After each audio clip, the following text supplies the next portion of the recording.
அனைவருக்கும் வணக்கம். செல்ஃப் மோட்டிவேட்டடாக இருக்க இன்னைக்கு நம்ம பார்க்க போகிறது ஃபிஃப்த் டிப்.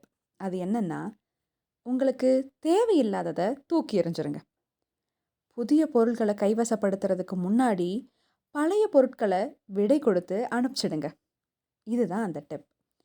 நம்ம வாழ்க்கையில் நடக்கக்கூடிய விஷயங்கள் சரியாக நடக்காத போது நம்மக்கிட்ட ஏதோ ஒரு பற்றாக்குறை இருக்கிறதா நமக்கு தோணும். அந்த பற்றாக்குறையை சரி செய்ய நம்ம வாழ்க்கையில் புதுசாக ஏதோ ஒரு விஷயத்தை கொண்டு வரணும்னு நம்ம நினைப்போம். அப்படி நம்ம புதுசாக ஒரு விஷயத்துக்கு ஆசைப்படும்போது நம்மக்கிட்ட ஆல்ரெடி இருக்கிற ஏதோ ஒரு விஷயத்த கைவிடணும். இது நம்ம ஆல்ரெடி ரொம்ப வருஷமாக கேட்ட விஷயங்கள் தான். நிறைய படத்தில் கூட டைலாகாக வந்திருக்கும். ஆனால் ஜென் துறவிகளும் என்ன சொல்கிறாங்கன்னா, எளிமையான வாழ்கிறதுக்கு இதுதான் ஒரு அடிப்படையான கொள்கைன்னு சொல்கிறாங்க. பொருட்கள் மீதான பாசத்தை நம்ம முதல்ல அறுத்தெறியணும். நம்ம மனசில் இருக்கிற பாரத்தை குறைக்கணும்னா அதுக்கு நம்ம பொருள்கள் மீது வச்சிருக்கிற அன்பையும் குறைக்கணும். நமக்கு ஆல்ரெடி மனசில் நிறைய கஷ்டங்கள் இருக்கும். அந்த மன சுமையெல்லாம் குறைக்கணும்னா பொருள் சுமையையும் நம்ம குறைக்கணும். கேட்குறதுக்கு வேணால் இது ஈஸியாக இருக்கலாம். ஆனால் இது நடைமுறையில் செயல்படுத்துறதுக்கு அவ்வளோ ஈஸியான விஷயம் இல்லை. ஒவ்வொருத்தருக்கும் இது ஒவ்வொரு மாதிரியான வழியை கொடுக்கும். நமக்கு என்னதான் அந்த பொருள் நமக்கு தேவையில்லைன்னு தெரிஞ்சாலும் நம்ம வீடுகளில் எவ்வளவோ நாள் ஐயோ இது என்னைக்காவது ஒரு நாள் தேவைப்படும், இது என்னைக்காவது ஒரு நாள் தேவைப்படும்னு ஒவ்வொரு பொருளாக நம்ம சேர்த்து வச்சுட்டே இருப்போம். அதை பண்ணக்கூடாது.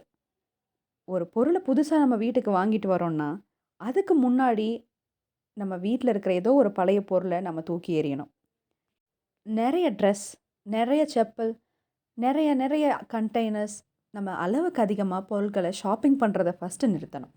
தேவைக்கு என்ன பொருள் தேவையோ, இப்போது என்ன தேவையோ அதை மட்டும்தான் வாங்கணும்.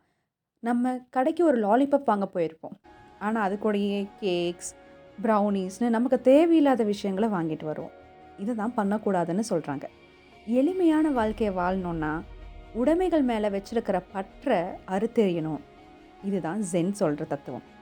சில நேரங்களில் நம்ம பொருள்களை மனுஷங்க மாதிரியே ட்ரீட் பண்ணுவோம். ஒரு சில பொருள் நம்மளை விட்டு போகும்போது ஏதோ நம்மளோட நண்பர் நம்மளை விட்டு போகிற மாதிரி, நம்ம வீட்டில் ஒருத்தர் நம்மளை விட்டு போகிற மாதிரி நம்ம ஃபீல் பண்ணது கூட இருக்குது. உதாரணத்துக்கு ஒரு கட்டப்பை, பக்கத்து வீட்டு அக்கா கேட்குற கட்டப்பையை கொடுக்கறதுக்கு நம்ம யோசிக்கிறதா இருக்கலாம். இல்லை ஒரு சில்வர் டிஃபன் பாக்ஸில் கொஞ்சம் கேசரி போட்டு கொடுக்கும்போது வர ஃபீலிங்காக இருக்கலாம். இது திரும்ப வருமா வராதான்னு நம்ம பயப்படுறோம்ல, அதுவாக கூட இருக்கலாம்.